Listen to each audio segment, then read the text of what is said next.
Sebuah negara kecil di tengah laut, dikelilingi lautan biru kristal, pasir putih, dan langit yang membiru tanpa batas. Ia kelihatan seperti syurga, tapi syurga ini sedang menunggu masa untuk tenggelam. Selamat datang ke Maladewa, negara paling kecil di benua Asia, tetapi menyimpan 1001 kisah luar biasa yang akan buat anda terkejut. Dengan keluasan hanya 298 km persegi, Maladewa lebih kecil daripada banyak bandar di dunia.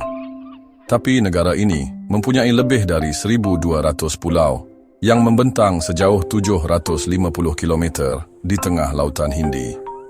Setiap satunya bagai titik-titik mutiara atas laut, menjadikan Maladewa antara negara paling tersebar luas secara geografi.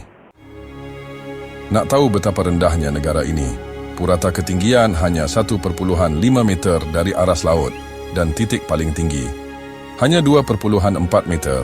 Jika air laut naik, Maladewa mungkin akan lenyap dari peta dunia.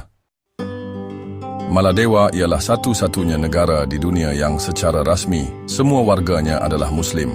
Tiada agama lain dibenarkan diamalkan oleh rakyatnya dan undang-undangnya ketat. Larangan pakai bikini di pantai umum.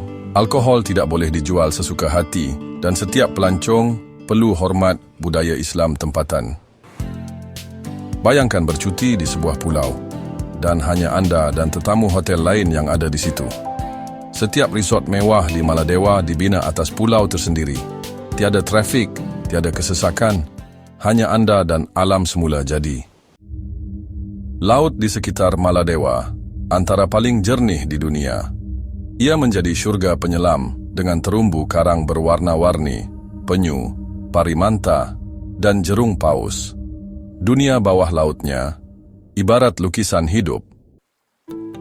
Maladewa bukan sekadar cantik, ia juga simbol amaran kepada dunia. Akibat perubahan iklim, negara ini kini antara yang paling berisiko tenggelam. Malah, kerajaan Maladewa pernah buat mesyuarat kabinet di bawah laut untuk tunjukkan betapa seriusnya isu ini.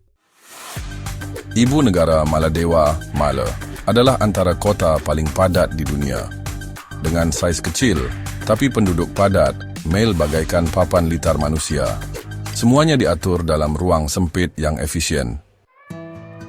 Menurut sejarah, pemerintah pertama Maladewa ialah seorang putra dari India yang melarikan diri dan menjadi raja di pulau-pulau ini. Selepas itu, pengaruh Arab mula masuk dan membentuk identiti Islam Maladewa yang kuat hingga kini. Lebih 30% ekonomi Maladewa bergantung kepada pelancongan. Negara ini menerima ratusan ribu pelancong setiap tahun, menjadikannya destinasi impian bagi honeymoon, percutian mewah, dan bulan madu eksotik. Maladewa mungkin kecil dari segi saiz, tapi besar dari segi mesejnya. Ia ajar kita tentang pentingnya menjaga alam, hormat budaya, dan jangan remehkan yang kecil. Sebab kadang-kadang, tempat sekecil ini boleh mengingatkan kita akan kesan besar yang sedang menanti dunia. Inilah Maladewa, sebuah negara kecil yang cantik, eksklusif, penuh budaya, tetapi berdiri di hujung ancaman besar. Akankah ia selamat atau akan tenggelam bersama masa? Jangan lupa like, subscribe, dan aktifkan loceng notifikasi untuk lebih banyak kisah unik dari dunia. Hanya di channel Perisik Bawah Bayu.